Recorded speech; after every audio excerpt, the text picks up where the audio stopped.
tô de volta aqui com o Igor Francisco, o cara que bomba nossos vídeos na internet, falando sobre redação, conceito, um bate-papo bem legal. Esse é o vídeo 2 do nosso bate-papo de hoje, então roda a vinheta e vamos falar sobre persona.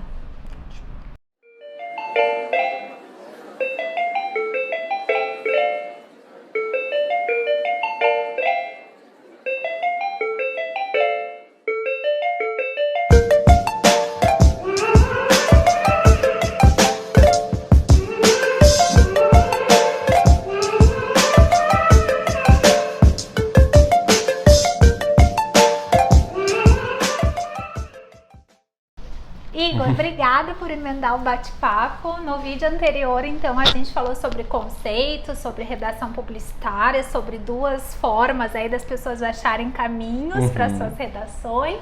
E ficamos de dar dica de persona, né? Então, o que eu queria te perguntar? A gente terminou o vídeo anterior falando que para conhecer a dor que você tem que solucionar com um determinado texto, você tem que conhecer a persona. Sim. E aí eu queria que tu desse dicas como que você identifica a persona, quais as perguntas que eles têm que fazer, a importância, enfim, o tempo é teu. Tá.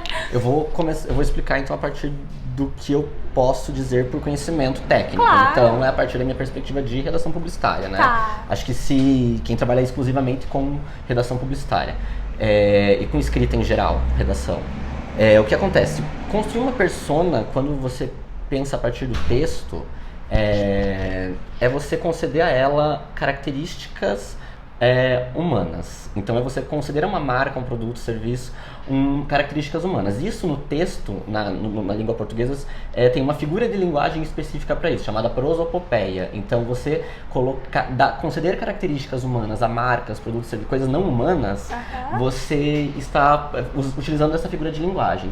Então a primeira característica é você identificar. Isso você se faz com pesquisa, né? Tanto para você construir a persona da sua marca, como para você identificar a persona dos seus possíveis públicos. Isso, que a gente chama aqui no canal, em outros materiais, chamou de buyer persona, Isso, justamente para conseguir diferenciar a persona comprador da persona vendedor, vamos dizer assim, né? É muito importante você ter o conhecimento dessas duas personas, né, da que compra e da que vende, para primeiro, o discurso da que vende fazer sentido com quem é a marca. Porque não adianta você ter um discurso que não esteja aliado a quem é a marca realmente. Esse discurso vai perder o critério de veracidade, né? Porque ele não vai ter força. Então, exemplos, quando você faz, vamos dar um exemplo bem atual, quando você faz campanha política, por exemplo, você tem que identificar qual é o tom, quem é a persona do candidato que vai falar determinado slogan, determinado texto publicitário. Porque não faz sentido uma persona que não tem determinado perfil falar um determinado conteúdo. Claro, não combina. Não combina, não vende, não convence, não nada. Convence, então é essa a ideia. Se você conhece a persona interna para saber o que ela falaria e como ela falaria, né? E daí você tem que conhecer a que compra para saber como essa ouve. Para conseguir adaptar a maneira como você fala. No caso, quando eu digo fala, eu digo texto, né? A maneira como você escreve, como você se comunica. Então, essa é a importância. Então, você vai ter que saber aquelas perguntas básicas de pesquisa, de levantamento de dados para você construir um determinado perfil. Idade, critério socioeconômico, região, tudo isso. Tipo, hábitos culturais, hábitos sociais, todo o perfil sociodemográfico. Não, uma expressão que eu aprendi com o Igor é indicadores culturais. Indicadores culturais, sempre exatamente. lembro disso, que é assim, a gente tem os dados demográficos, que seriam essas de idade, gênero, essas coisas todas, e a gente tem os indicadores culturais, os hobbies, os interesses, o que a pessoa lê. Exemplo, a culinária, música, esporte, moda, literatura, política, tudo isso são indicadores culturais. Então todo mundo que é gente, tem diferentes características nesses indicadores culturais que existem. E eles, também é importante que você conheça esses indicadores das personas que você está construindo para saber como se comunicar com ela, né? Então faz total, por isso que a pesquisa se faz tão necessária na hora de você construir um conceito. E daí quando eu digo pesquisa, não é no sentido apenas daquela ideia do imaginário social de uma pessoa com um formulário Sim. respondendo ou de alguém respondendo algo no Google Forms ali.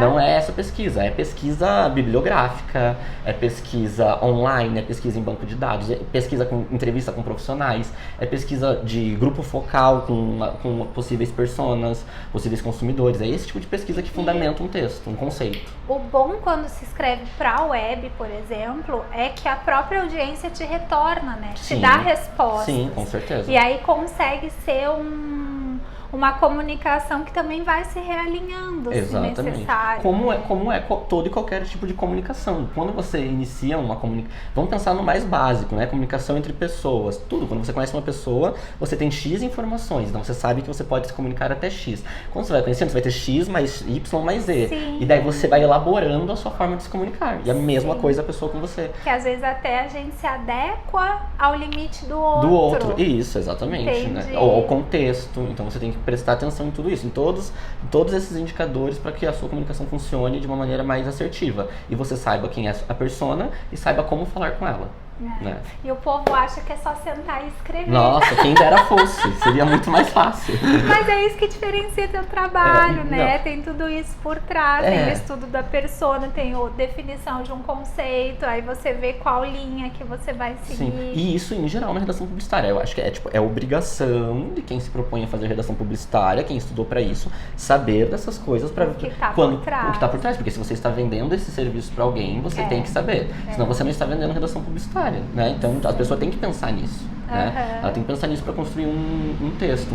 E daí eu queria aproveitar já que tem muito estudante que está assistindo a gente, muita gente que trabalha com redação publicitária, para dar outra dica. A dica de mostrar o seu processo de criação de um texto para o seu cliente, né? Com certeza. Para quem trabalha em agência, quem não trabalha em agência, está estudando ainda, quem redige individualmente, enfim. Você tem que mostrar seu processo, que você pensou em tudo isso. Isso agrega valor, né?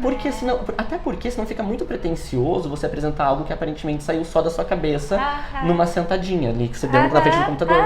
É pretencioso. Então você tem que mostrar, esse texto, eu cheguei nessa frase por causa disso. Não é redação escolar, né? Não. Então você mostra o seu processo. Claro, você não vai tomar o tempo do seu cliente fazendo uma apresentação de 1 milhão de páginas, mas isso num documento de 2 páginas você consegue falar para ele. Com certeza. Qual foi a sua linha de raciocínio, quais teorias do que você aprendeu você utilizou para formular aquele texto que ele está recebendo. Isso é uma dica importantíssima, porque às vezes as pessoas não querem citar suas fontes e não querem falar sobre o seu processo como se isso fosse expor o trabalho. Eu acho que muito pelo contrário. Isso é mostrar que credibilidade, mostrar que você realmente está fazendo, você sabe como fazer. Né? E até quando eu te chamo de nosso assessor criativo, parece assim, ele é o cara que dá ideia. Você vai atrás de um conceito. Isso, que funcione. E a partir disso se desdobra todo o restante. Exatamente. Né? Criatividade não é só inspiração, não tem aquele que é transpiração, tem aquele ditado lá. As ideias criativas estão no mesmo local das não criativas, porém a gente não está prestando atenção nelas. Então tá tudo ali, está no mesmo complexo de assimilação consciente que a gente chama, segundo a psicologia, né? Nas coisas que a gente conhece e a gente consegue acessar. As ideias criativas estão ali. Elas só precisam ser conectadas a partir do momento que a gente presta atenção nelas. E a gente presta atenção nela tendo informação para identificar. Daí você faz as pesquisas e tudo mais. Daí você, uma ideia criativa, um conceito. Isso é uma dica boa para, de repente, as pessoas que acham que não tem tanto talento. Não. E escrita é uma questão de prática, né? Com certeza. A gente sabe, né, Igor? Eu como profissional de marketing, de comunicação há tanto tempo, e vamos dizer assim, como contratante, eu sei que tem aí muito também de talento no teu trabalho. Muito obrigado, você é uma pessoa diferenciada, um profissional diferenciado. Mas o que eu quero dizer da riqueza dessas dicas que tu tá dando é que, de repente, até que não tem essa inspiração, essa coisa, na verdade, tecnicamente consegue evoluir a um ponto de chegar lá. Com certeza, com certeza. E quando daí se fala em criatividade, muitos teóricos que trabalham criatividade e trabalham educação, eles falam, vou aproveitar esse gancho, pode? Claro! Eles falam sobre que criatividade não é algo que você acorda de manhã e diz, hoje eu preciso ser criativo. Então quando vem e pedem pra mim um texto, escreva bem criativamente aí. Não é isso. Quem produz criativamente, ela produz a partir de uma maneira de operar no mundo. Isso, se eu não me engano, é o Donald Winnicott que fala. Depois a gente pode mandar a referência bibliográfica. Ele fala que criar É uma maneira de você operar no mundo. E como é essa maneira de operar no mundo? É você estar aberto às referências. Sem dúvida. Você estar procurando atento às referências. Então, aquilo que você... E não só aquilo que você gosta. Inclusive aquilo que você não gosta. Sim. Porque a partir daquilo você já sabe qual caminho você não quer seguir. Sim. Então, você estar atento às referências, estar de olhos, ouvidos, seus sentidos abertos para possibilidades, para experiências visuais, enfim, sinestésicas de modo em geral, é você operar criativamente no mundo e é a partir disso que você vai conseguir criar. As pessoas mais criativas são as mais abertas, eu acho. Eu não sei não sei dar essa informação com certeza, mas... eu não sei cientificamente, mas por observação, o que eu penso, que é um parênteses de opinião. Claro. É que as pessoas que têm muitos preconceitos e daí não se abrem para conhecer as coisas, elas colocam barreiras em si mesmas e no processo de absorção e de conhecimento. Sim. E na minha opinião, é essa abertura de cabeça para o mundo que te permite testar e ir além do óbvio e tal. É você adquirir referências. Adquirir referências. É você adquirir referências do coletivo. E às vezes as pessoas ficam adquirindo referências apenas na internet. Não que seja ruim, gente, tudo tá na internet. Então, você pode ter várias, mas... Esse vídeo vai estar na internet, exato. Mas você procurar referências no dia a dia. Vida, se você pensar, sei lá, nos artistas clássicos, pintores clássicos, o que eles retratavam? A natureza, a observação da natureza. Então, tipo, é observação. Adquirir referência é isso. E experimentação, né? Conheci algo, vou ver como ele funciona. Sim. Então, é dessa maneira. Os estudantes perguntam muito pra gente quais são as referências, quais são os sites que você acessa. E nem tudo tá em sites, não, né? Exatamente. As minhas referências, acho que são muito mais... de viagem, de vivência, de fora do trabalho, do que dos sites que eu acompanho. Sim, com né? certeza.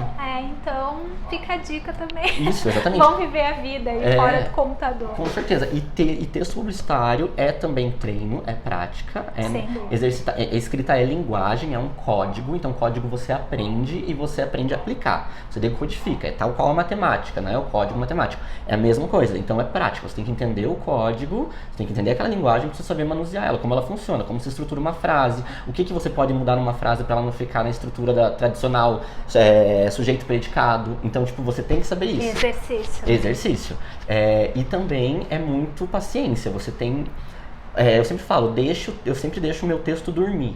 Então, tipo, se eu escrevo, raramente aquele vai ser o texto que eu vou considerar perfeito no outro dia. Tu dá um tempo e lê depois. Isso, lê depois. Se você tem alguém que você confia muito, que você acha que tem credibilidade para avaliar o que você está escrevendo e dar uma crítica construtiva, também mostra para essa pessoa, é sempre uma boa, né? E daí aquelas coisas que todo e qualquer texto publicitário deve ser, né? Claro, conciso, direto. Então, se alguém não entendeu, se você deu pra alguém entender, uma pessoa não entendeu, a não ser que ela seja um público-alvo completamente diferente, né? Uma persona que não tenha nada a ver com aquela que você descobriu, que tá escrevendo, pra quem você tá escrevendo. Se a pessoa não entendeu de alguma maneira, você já tem que tomar bastante cuidado. Claro. Tipo, então, sei lá, tem uma ambiguidade aqui. Será que eu tô abrindo espaço para outra interpretação? Então, tudo que é isso. aquela coisa, a pessoa não tá na minha cabeça, não sabe o que eu tô pensando. Só é óbvio porque eu sei que é óbvio, claro. Né? A redação publicitária também tem toda essa reflexão. Pra você não errar. Feio, como algumas marcas fazem às vezes. Então, é a partir desses pontos que você consegue construir um texto mais consistente. Sim.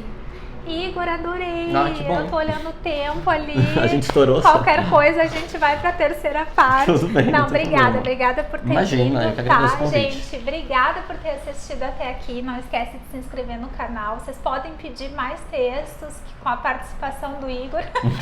Deixa as suas dúvidas aí no comentário que eu chamo ele vem. Combinado. Obrigadão. Imagina. Um beijo, obrigada e até depois.